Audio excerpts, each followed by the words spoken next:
Buya Hamka adalah seorang ulama, sastrawan, politisi, dan pejuang di negara Republik Indonesia. Telah banyak kisah-kisah hidup beliau yang diceritakan oleh banyak buku biografi. Namun ternyata masih banyak kejadian unik dan menarik dalam kehidupan pribadi beliau yang masih tersembunyi dan tak banyak ditemui dalam berbagai literatur. Kisah-kisah pribadi yang unik dan menarik inilah yang kemudian yang dirangkum oleh anak beliau, yaitu Irfan Hamka, dalam sebuah buku yang berjudul Ayah. Buku terbitan penerbit Republika tahun 2013 ini menceritakan kisah-kisah penulis bersama ayahnya, yaitu Buya Hamka, yang selama ini tidak pernah diketahui oleh publik. Ada satu kisah menarik yang diceritakan oleh Irfan Hamka dalam buku ini, yaitu kisah tentang perjanjian damai antara Buya Hamka dengan sesosok jin. Kisah ini bermula di tahun 1956 saat Buya Hamka yang bekerja di Kementerian Agama Republik Indonesia mulai mendiami sebuah rumah yang dibangunnya di Jalan Raden Fatah 3, Kebayoran Baru, Jakarta. Sebenarnya rumah yang pembangunannya bersamaan dengan pembangunan Masjid Agung Al-Azhar yang berada persis di seberangnya ini telah banyak kejadian-kejadian di luar logika yang dialami pekerja yang membangun rumah tersebut. Ada banyak gangguan yang dialami pekerja, seperti suara-suara dan langkah kaki yang tak terlihat sosoknya. Sehingga walaupun rumah itu sudah hampir rampung, untuk tidur malam para pekerja hanya berani tidur di dalam rumah bedeng kayu yang dibangun di sampingnya. Gangguan itu terus berlanjut hingga rumah itu ditempati seorang pembantu rumah tangga yang baru direkrut, yang bernama Rojito, hanya sanggup bertahan selama 2 hari saja bekerja di rumah itu. Penyebabnya, di saat tengah terlelap di tengah malam, ia mendengar suara orang memanggil-manggil namanya dengan suara serak dan parau. Keesokan paginya Rojito demam dan minta pulang. Lain halnya dengan yang dialami anak Buya Hamka, misalnya Rusdi. Saat tengah malam ia merasakan sakit perut, sehingga keluar kamar menuju ke WC. Di saat hendak ke WC tersebut, Rusdi merasa diikuti oleh langkah kaki bertongkat memukul-mukul lantai. Rusdi pun berlari masuk ke WC.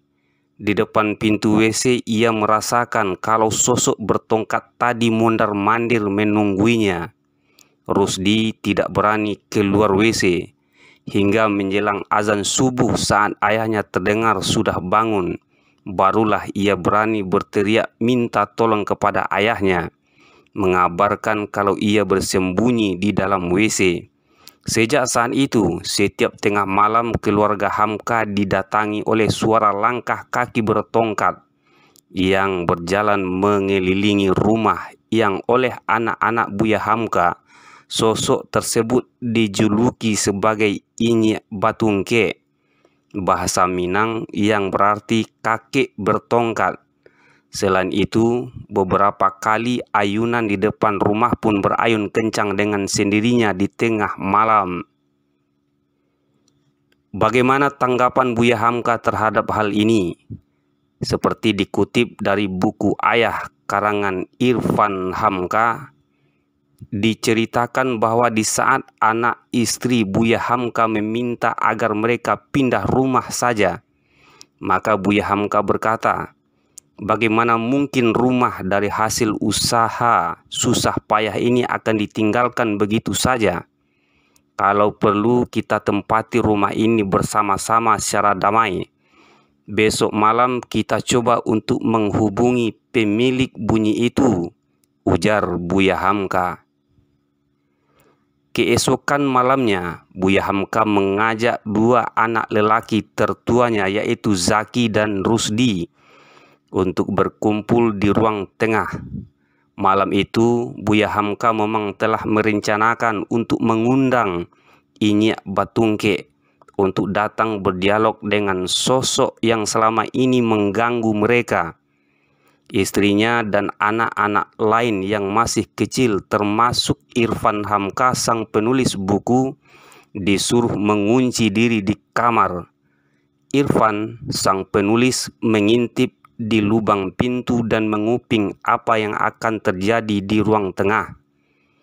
Pukul 11 malam setelah berwudu, Buya Hamka memimpin kedua anaknya sholat sunat 2 rakaat. Kemudian mereka bertiga berzikir dan bersalawat. Buya Hamka terus berzikir dan melafalkan doa-doa. Menjelang pukul 12 tengah malam, sesuatu yang mereka tunggu tampaknya datang.